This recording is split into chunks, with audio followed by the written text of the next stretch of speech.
আমরা শেষ জামানার মানুষ, আমরা হলাম শেষ জামানার মানুষ। এটা হলো আখেরি জামানা। কিয়ামত এই জামানাই হবে, এই শেষ জামানাই হবে। তবে শেষ জামানায় কিয়ামতের আগে ভয়াবহ ফিতনা চতুর্দিকে দেখা দিবে। আল্লাহর নবী বলেছেন, আখেরি জামানায় কিয়ামতের আগে মানুষ চতুর্মুখী ফিতনার মধ্যে আচ্ছন্ন হয়ে যাবে। এমন ফিতনা চতুর্দিকে বিরাজমান হবে। ইউসবিহুর রাজুলু মুমিনান ওয়া ইউমসি কাফিরা। সকালবেলা মানুষ মুমিন থাকবে, কিন্তু ফিতনায় পড়ে সন্ধ্যার আগে কাফির হয়ে যাবে। আল্লাহর নবী বলেছেন এটা বড় কঠিন জামানা।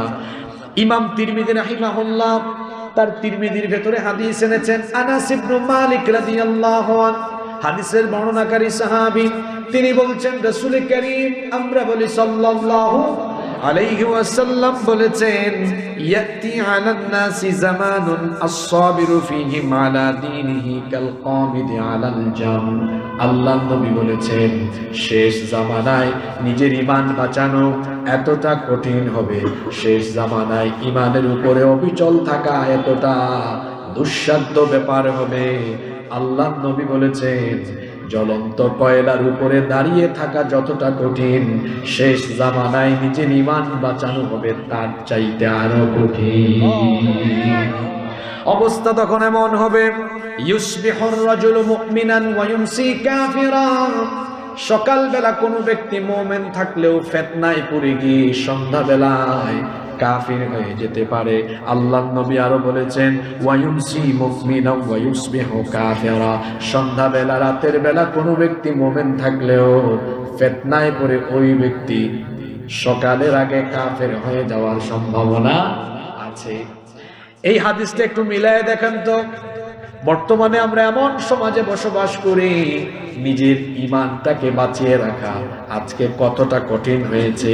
আমি তো বলি মানুষের ঈমান আজকে বেশি দূরে যাওয়া লাগবে না। এই যুগে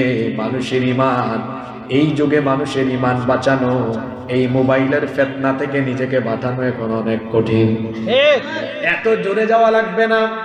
মোবাইলের ফিতনায় পড়ে আজকে ঈমান হারা হয়ে যাওয়ার সম্ভাবনা আছে, কারণ এর ভেতরে চরিত্র বিধ্বংসী এমন এমন উপাদান আছে, এটা আপনাকে একেবারে কঠিনভাবে গ্রাস করে জাহান্নামের দিকে ঠেলে দিতে পারে।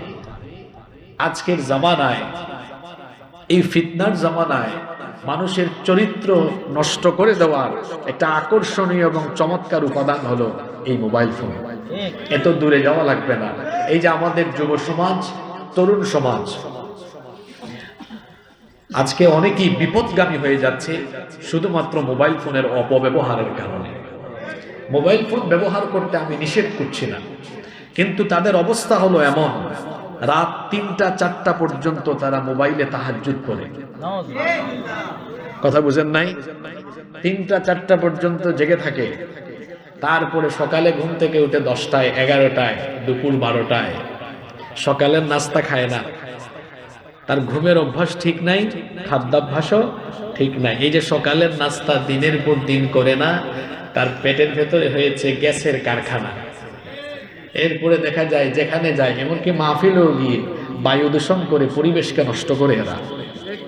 আর রাত জাগতে জাগতে এদের চেহারা হয়েছে কেমন? যৌবন বয়সে 18, 20, 22, 25 বছর বয়সে তার চেহারায় তো লাবণ্য থাকার কথা, কিন্তু রাত জাগতে জাগতে তার গালের দুই পাশের মাংস হাড্ডির চিপার ভিতরে ঢুকে গিয়েছে।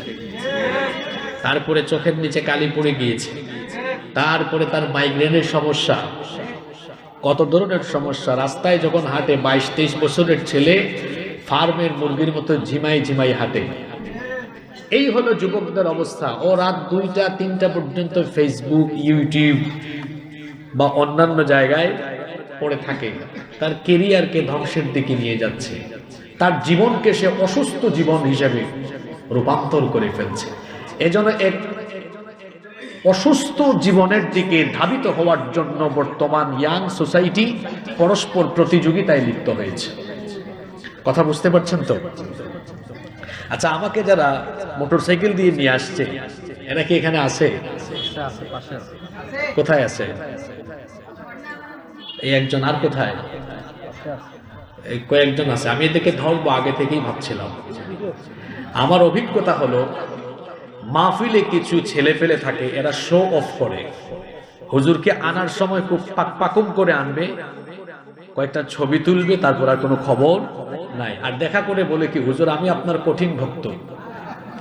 আসলে কঠিন ভক্ত হচ্ছেন সামনের কাতারের এরা, কারণ এরা ওয়াজ শোনার জন্য অনেক আগে থেকে এসে জায়গা জুড়ে বসে আছেন। ভালো ছাত্র ক্লাসের সামনে থাকে, ঠিক না বেঠিক? তো এতগুলা মোটরসাইকেল নিয়ে গিয়েছেন, আমি কি 14 গ্রামে এমপি ইলেকশন করবো নাকি? এগুলো কেন? বন্ধ করেন। সব সময় ফোনে বলে দিই আমরা, একজন ভাই একটু এগিয়ে আসবেন, কারণ গ্রামে গঞ্জে অনেক চিপা চাপা রাস্তা থাকে, এটা গুগল ম্যাপও অনেক সময় উল্টাপাল্টা শো করে। এই জন্য আমরা বলি একজন ভাই এগিয়ে আসবেন, আমরা আপনাকে নিয়ে মাহফিল স্থলে চলে যাব। এই 12 জন 14 জন একত্রিত হলে আর গাড়ি টানা যায় না, তখন তারা গাড়ি স্লো করে, আমরা আরো আগে আসতে পারতাম। এই পাকপাকুমের কারণে আসতে লেট হয়েছে। এখন আমি আজকে বাস্তবে প্রমাণও দিয়ে গেলাম, এই পাকপাকুমগিরি যারা করে এরা মাহফিলে ওয়াজ শোনে না, আর তারা মনে করে হুজুর বোকা শোকা ধোকা দিতে পারবো। সে চিন্তা করে না সে যে স্কুলের ছাত্র, আমরা ওই স্কুলের ডাক্তার, শিক্ষক না। কথা বুঝেন নাই? সে যে স্কুলের ছাত্র, আমরা ওই স্কুলের শিক্ষকও বলি নাই। কি বলেছি? আরো এক ক্লাস উপরে। সে মাহফিল করে বছরে একটা, আর আমরা তো ডেইলি করি। আমাদের অভিজ্ঞতা আছে না? এই ভাই গিয়েছেন, ওনার সাথেই যোগাযোগ, ইনি থাকবেন সেটা আমার জানা আছে, কিন্তু ওনার সাথে যারা ছিলেন, আমি গাড়িতে বসে আমার সফর সাথীদেরকে বলেছি যে দেখবা এদের মধ্যে 2-4 জন ছাড়া আর কেউ থাকবে না।